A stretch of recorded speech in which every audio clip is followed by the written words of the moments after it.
Je remercie également à mon papa spirituel pour le privilège qu'il me donne de partager la parole de Dieu avec vous ce matin. Et je vous souhaite également, soyez les bienvenus dans la maison de Dieu. Je ne sais pas quoi dire, un peuple qui aime Dieu, qui loue Dieu de tout son cœur. Qui danse pour Dieu, des tambours pour Dieu. Que le nom de l'Éternel se soit glorifié. Au nom de Jésus. Je vais vous inviter de prendre vos Bibles. Nous allons faire lecture dans Marc chapitre 16, verset 15 à 20.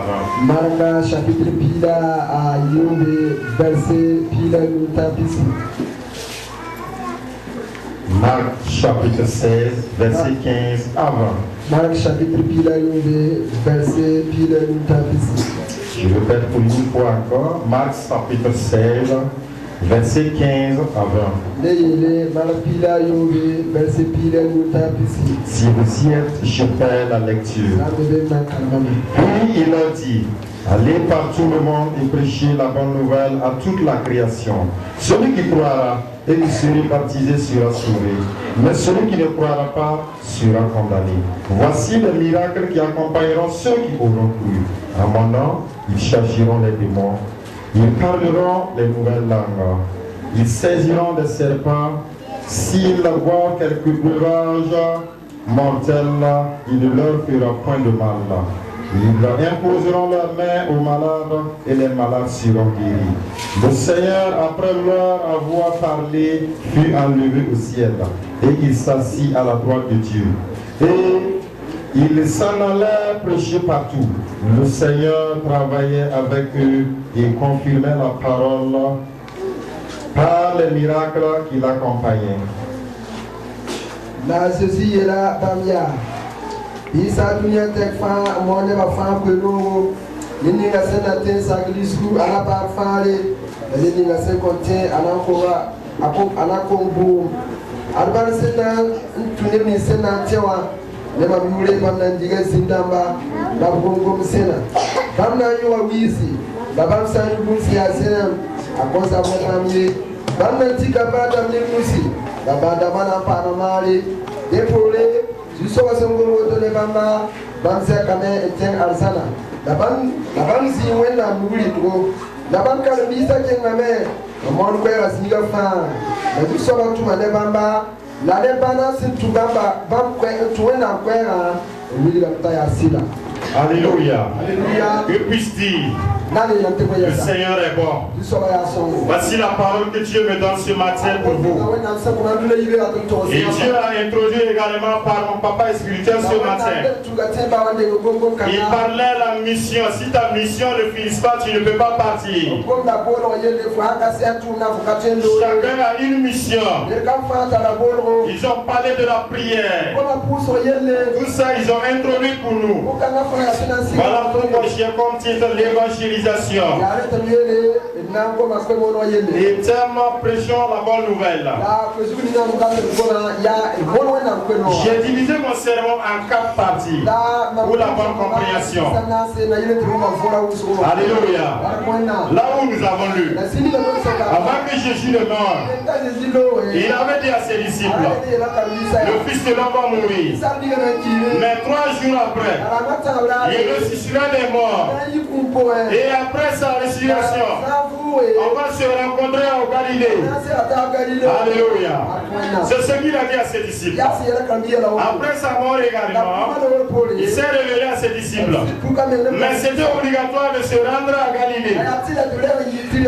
Et lors de cette rencontre, ce que le Seigneur Jésus avait voulu, voilà la raison de leur rencontre. Il a dit maintenant à ses disciples: allez partout dans le monde, prêchez la bonne nouvelle. Avec mon nom, vous allez guérir des maladies. Avec mon nom, même tout ce que vous allez boire qui est comme venin, rien ne vous fera comme mal. Alléluia. Alléluia. Je vais mourir. À la troisième jour, je vais ressusciter les morts. Mais je vous donne comme rendez-vous en Galilée. Et en Galilée, ce qui va attirer seulement, allez partout dans le monde. Prêchez la bonne nouvelle. Et il montre les signes qui vont les accompagner.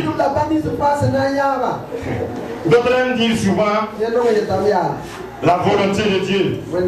Si Dieu veut que j'évangélise, je vais évangéliser. Non, en matière d'évangélisation, il n'y a pas de volonté de Dieu. Et ça même, c'est la volonté de Dieu. C'est une recommandation. C'est une mission à faire. Tout chrétien doit être en mesure de le faire. Et il y a d'autres personnes aussi qui se permettent de dire que de toute façon la bonne nouvelle a propagé. Les gens entendaient s'il n'est pas pour il n'est pas pour. Et ces gens-là, souvent nous avons certains emplois. Nous travaillons, ça ne va même pas. Nous ne laissons même pas ce travail-là. Et souvent même on change de travail pour pouvoir avoir quelque chose. Et s'il concerne maintenant de l'évangélisation, non, ça s'est propagé. Ce sont les raisons qui viennent de Satan. Pour flatter le peuple de Dieu. Afin que nous dormons. Et que la mission qu'ils nous ont donnée ne puisse pas être accomplie. Luc chapitre 1, notre deuxième point. Luc chapitre 1, verset 59. Nous n'allons pas lire, si vous voulez, vous allez mentionner. Luc chapitre 1, verset 59. Jésus-Christ a dit un jour qu'un ami qui est allé chez son ami, et quand il est arrivé, c'était une tentative. Il avait faim, sûrement. Il avait besoin de quelque chose. Et cet ami va se lever pour aller chez un autre ami. L'autre ami qui a du pain. C'est là où on parle de la persévérance en prière. Et cet ami est allé le voir. C'est le Seigneur Jésus nous dit, s'il frappe la porte, même celui qui est dedans, son ami, même s'il dort, s'il ne veut pas sortir, si son ami persévère, il est obligé de sortir pour donner le pain quand même pour pouvoir dormir. Et qu'est-ce que cela peut nous symboliser? L'ami qui est venu du voyage fatigué, ce sont des gens, les païens, ceux qui ne se sont pas encore donnés à Jésus-Christ. Allez chercher le pain, le Fils de Dieu, celui qui est venu afin que toute l'humanité soit sauvée. C'est à lui qu'on peut recevoir la paix qui donne la vie.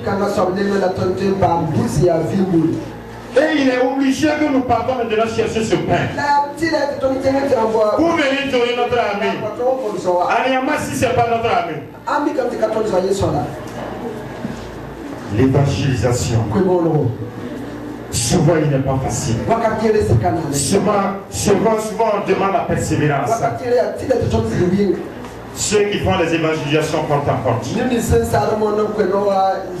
Un jour, ils nous ont parlé de ça. Un village qui se trouve au Burkina Faso, dont l'évangile n'est jamais arrivé.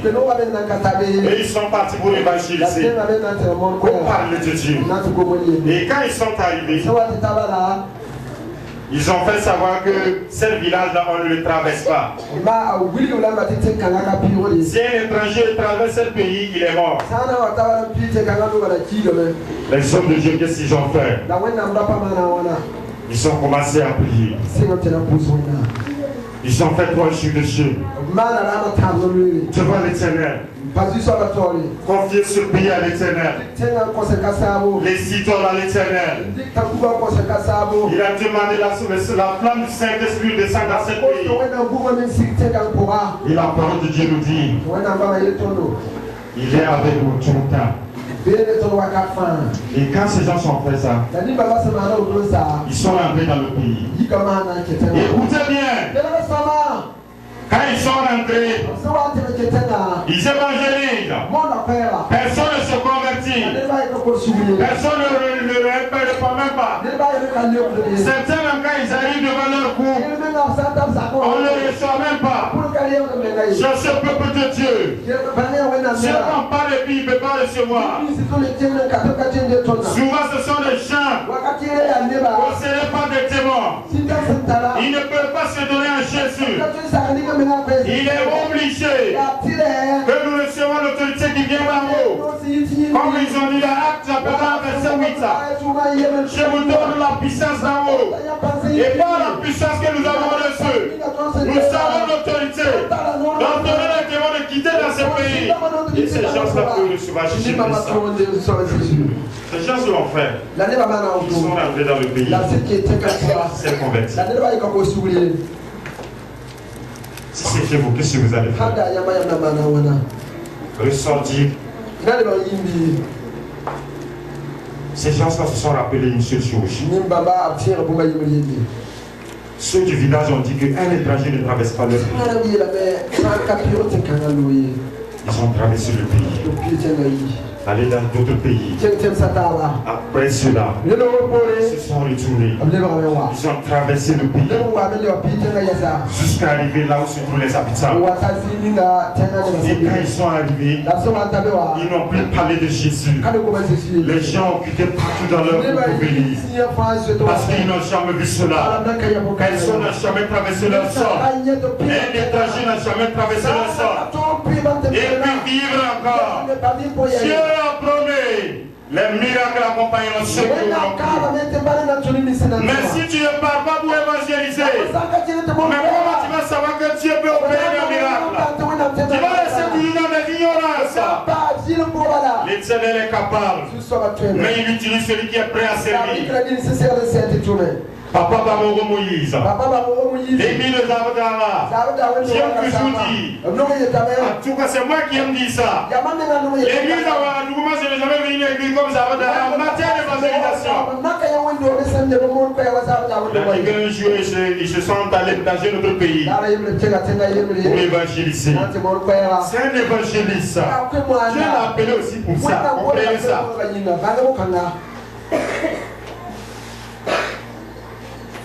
Ce pays-là est possédé par des démons. Si un chrétien est parti dans ce pays, si tu demandes même pour loger là-bas, tu n'auras même pas de logement. C'est 20 doris, ceux qui connaissent Bani. Que faire? Le papa nous a dit. Ils se sont réunis. Les démons qui sont là-bas. Alléluia. Alléluia. Luc chapitre 11. Luc chapitre 1. Verset 21. Jésus-Christ avait dit que celui qui est fort, il gouverne sa maison. Personne ne peut venir chez lui, prendre quelque chose et puis le sortir. Mais celui qui est plus fort que lui, il peut venir entrer chez le fort. Il attrape, il ne lit pas les cordes et il prend tout ce qu'il possède et il ressort. Qu'est-ce que je veux dire? Les démons possèdent une puissance. Ils gouvernent ce territoire. Ils refusent que personne ne rentre. Aucune religion ne rentre. Personne ne peut évidemment rentrer là-bas. Mais le plus puissant, c'est l'Éternel des armées. C'est le Seigneur notre Dieu. Si Dieu montre ce qui s'accomplit, pourquoi tu te suis sa puissance? Pourquoi fille demande notre puissance? Il a recommandé le pays dans la main de Dieu. Ils ont demandé à l'Éternel. Nous sortons maintenant ces démons qui sont là-bas. Par le nom de Jésus, il quitte ce territoire afin que cette zone, que le nom de Dieu soit demeuré. Et quand ils ont prié, après cela, quand ils se sont arrêtés, quelqu'un a eu une révélation. Et il a dit, voici ce que j'ai vu.